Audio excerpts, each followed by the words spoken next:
And thanks for joining us for another edition of Weekend Winners, proudly brought to you by our great sponsor, 1Equine. We focus on Albion Park yet again. We've got 11 races coming through on Saturday night. It's a huge night of action coming our way, and we start earlier. It's 5:06 start time for race number 1. In this edition of Weekend Winners, I'm going to catch up with Angus, Garrard and Pete McMullen.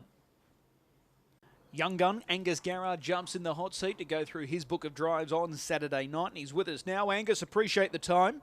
Always good to be on, Chris.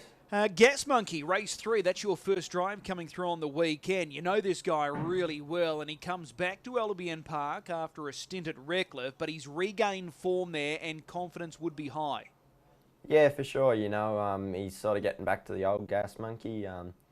He's sort of, as you said, he's gained a lot of confidence. He's been racing really well. He's probably felt really good, probably his last sort of 10 starts now. So hopefully back to Albion he can sort of get back to his best. All right, well, he's won 3 of his last 4, but I think you'll admit this is a really strong field, this one. Yeah, for sure. You know, it's sort of a little bit tricky for us to work out what we do there. You know, he can be a funny horse, so, you know, we just sort of got to drive him how he feels on the night. Okay, 4 last start winners lining up here.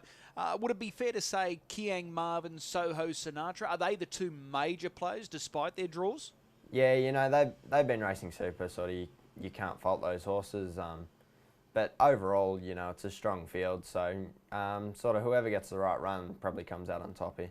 Yeah, there's a few off the front row that are going really well and have good early speed. With your draw, 2 off the second row, that's a good draw for Gas Monkey, isn't it? Yeah, it's not a bad draw. You know, he has been following a helmet a lot better lately. Couple little gear changes, and he sort of has been tracking a lot better. So, you know, if we can follow through there and just see what happens, sort of pace-wise, you know, that'll dictate what we do later in the race. All right, well, that's Gas Monkey there in race number 3. Again, you team up with Mark Dux for your next drive. Race 6, Motu Amethyst. She's stepping up from the midweek grade to the Saturday night grade. The obvious question, in particular for these mares that do this, is there a great deal of difference in class from the Tuesday to the Saturday night? At the moment, I don't really think there is, Chris. The mare's qualities aren't sort of super strong at the moment, so I don't think there is a lot of difference, and I certainly think if she puts her best foot forward, she's right in it. Okay, drawn gate 5. Do you need to be aggressive early here with her? Yeah, we'll just see what happens, you know. We'll just see how she comes out. We probably don't want to drag her back if we can avoid it, so we'll just let her come out however she wants to, and then we'll sum it up from there. The last start, 8th. Was it a pass mark, or were you left a little disappointed? I thought her run was okay. She just didn't really track the best. She was sort of on one rein from a fair way out, and that sort of cost her a bit of ground. But she sort of, up the straight, she still sort of held her own, probably even made a little bit of ground again. So, you know, her tractability on Saturday night probably goes a long way to whether she goes close here or not. Okay, there's no standout, though, in this field, is there? No, that's right. As I said, like, if she puts her best foot forward, I think she's probably pretty close in this race. Okay. Race number 7, you've got one for your dad here, Letterkenny Boy. Thought he was a real eye-catcher last week, and we're about to take a look at the replay from his last start effort when 3rd. Naturally, you would have been a little disappointed when you learnt that you've got gate 7 this week. Yeah, you know, this horse just cannot get a draw, Chris. I don't know what he's done wrong somewhere, but we just can't seem to draw well at all, and you know, he is racing really good again. He's sort of raced back into form his last probably 4 or 5, and he's been feeling really good, and he's showing that in his runs. He's sort of starting to hit the line really strong again, and if we just sort of got a draw or, you know, the right sort of race, the right sort of track into it, you know, he's certainly capable. Okay, well, that was an excellent effort there last week, 3rd behind Bitcoin. Similar tactics again, just float back at the start? Yeah, he's sort of pretty one-dimensional that way, Chris. We can't sort of do a lot early on him, so we'll just float back and sort of hopefully look for the right track into it or try and take some shortcuts somewhere. Is this field easier than what you met last week? It's probably hard to say. It probably depends what happens in that first sort of 200 or 300. You know, if it's sort of steady through there, it's a pretty hard race for us to get into then, but you know, if there's that sort of even tempo early, he's definitely right in it again. The small field's going to suit him. Yeah, 100%. All right, well, that's Letterkenny Boy in race number 7. Race number 8, Bella Bronski for trainer Richie Williams. This mare's been a runner-up at a Pass 2. Can she crack it on Saturday night? I think so if we get the right run. She's another one that's sort of racing well, just hasn't had a lot of luck. When I drove her a few starts back, she was really strong to the line. She was sort of getting out a little bit up at the straight, but, you know, we zipped home pretty quick that night and she found the line really well, I thought. Okay, like that other mare's quality we discussed earlier, there's no standout in this field either. Yeah, that's right. They're both pretty even. You know, it'll just sort of depend where she gets to early, how well we go here. You know, we'll just float out and hopefully look for a spot or see where we can get to without sort of doing too much. If she can find some nice cover without doing too much, I'm sure she can take it. Okay, well, that's Bella Bronski in race number 8, and that's your lot there on Saturday night. So which drive are you looking forward to most? I'm really looking forward to Letterkenny Boy. You know, he's sort of starting to race really well again. He just needs the right luck, but I think Mocho Amethyst can go very close too if she does everything right. Okay, well, race 7, number 7, Letterkenny Boy. You teamed up with your dad last week, got the chockies with the stable star Sir Fahrenheit, and we'll mark race 6, number 5, Motu Amethyst each way. Angus, as always, appreciate the time. We'll see you trackside. No worries. Thanks, Chris. Leader Pete McMullen in the hot seat now to go through his busy night on Saturday night. He joins us. Pete, appreciate the time. No worries, Chris. As per normal for you, it's a busy night. We start with a recipe for dreaming in race 1. He's drawn gate 8, the inside of the second row, so you're going to need that little bit of luck here. Yeah, but I think that probably suits this horse. You know, he's a horse that's always thereabouts, and you know, sometimes when he's just covered up with a nice sort of trip, nice and handy, he can really respond off that. I've got to ask the question with this guy, Recipe for Dreaming. We see him so often. Is he a difficult horse to drive? Is he one of those horses you've really got to keep the bit up in his mouth? He's a horse, you know, you do have to keep the bit up in his mouth. I really love driving the horse. He's a lovely old horse to drive, and you know, he can sort of do a little bit, but as you said, you just got to keep the bit in his mouth and make him think he's a champion. And if you can do that, he'll sort of keep going all day. Yeah, he raced on Tuesday, probably on face value a little disappointing, but he wasn't all that far away in the end. So with a little bit of luck, he can certainly feature their Recipe for Dreaming. Race 2, King of the Stars. He might be the same. Is he a horse that you need to keep the bit in his mouth? Yeah, definitely. Obviously, he's been around a bit, and you know, sometimes he forgets how good he can be. So you got to keep reminding him and keep telling him how good he is. So if you can do that, he'll sort of keep trucking all day. But you know, once he's done, he sort of struggles a little bit. So yeah, he's a tricky horse sometimes to drive, but also can be very fun to drive. So you know, fingers crossed he's slowly coming back into form. So hopefully we can sort of get nice and close and make something of it. Okay, I was going to say he looks like he's getting a little better. His past couple of runs have been better. He went through that real flat patch, but his last couple now have been okay.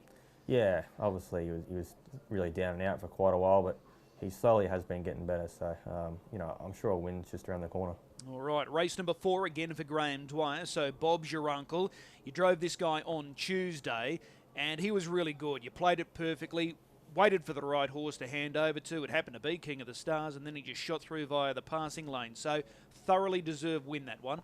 Yeah, he's been racing really good for quite a period of time, and you know, obviously the ace draw on there on Tuesday, and we just were able to just sit there and smoke the pipe, and he took his shot late, and he won quite easy. And you know, with the right run, this horse can be quite lethal.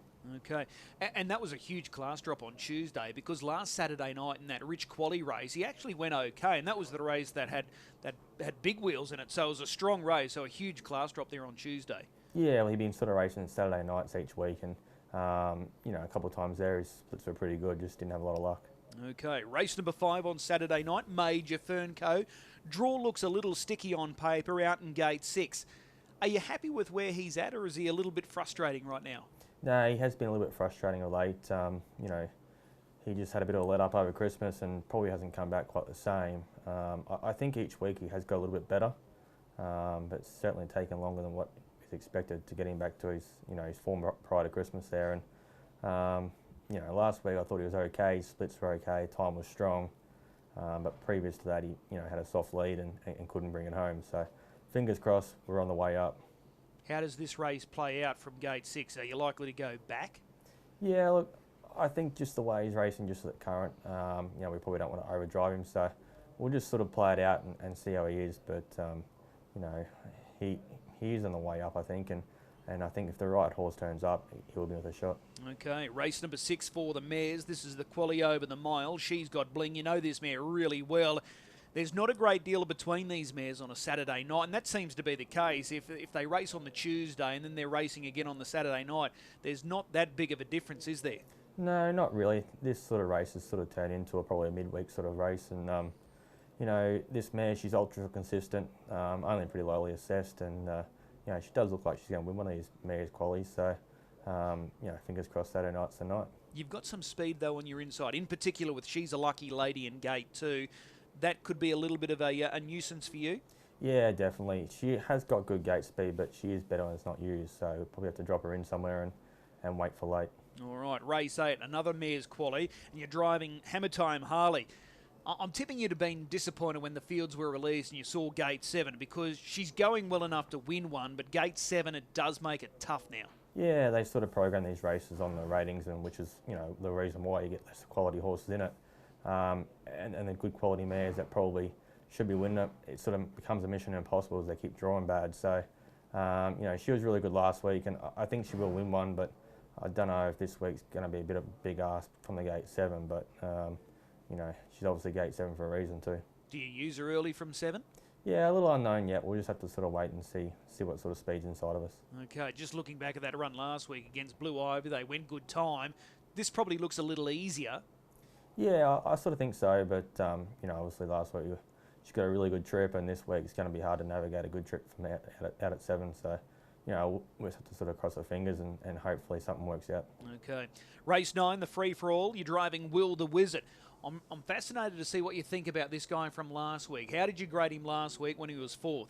Yeah, I was really happy with him. Obviously, you know, the last half was, you know, exceptionally fast, and you know, 26 off the back, and he was absolutely jogging and doing that. So really happy with the way he raced, really happy with just sort of how he did it, and was able to sit him in and hit the line really good. So this week's a little bit tricky, not a lot of speed to the inside, whether or not we use him, I'm still a little unsure, but you know, all in all, I think the horse is going really good. We've just got to work out, you know, or teach him how to race in these open class races. Obviously, his best sort of style, you know, running hard.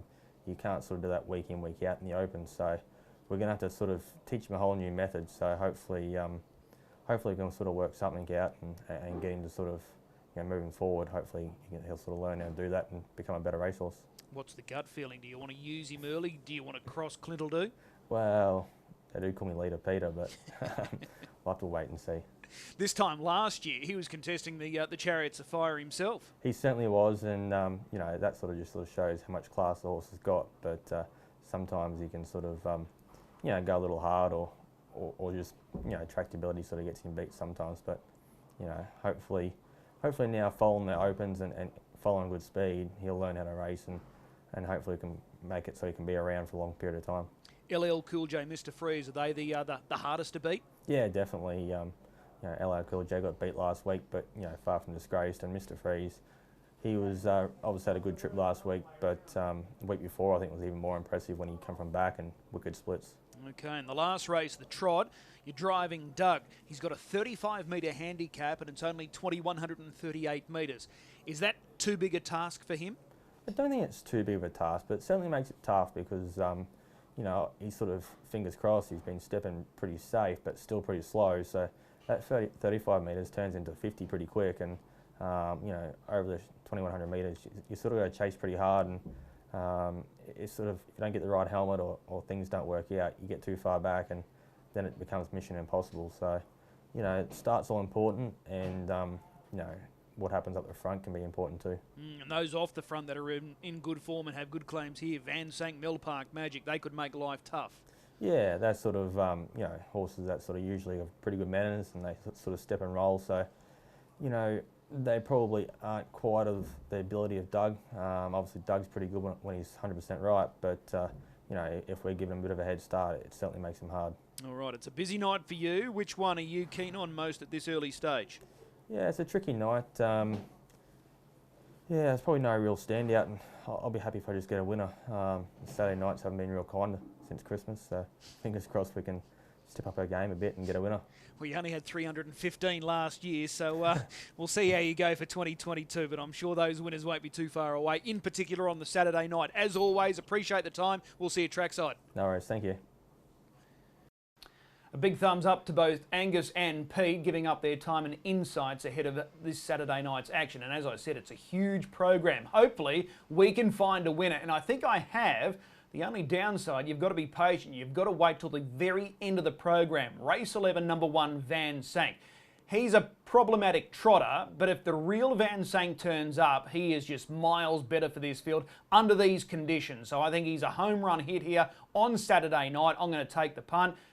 Just trust that he does everything right, placing all of my faith in Adam Sanderson, and that a real Van Sank will walk away with a very easy win. So race 11, number 1, Van Sank. That's the best bet for me on the weekend. Remember, if you are having a bet across the weekend, bet with your head, not over it. We'll see you trackside, the first of 11 at 5:06.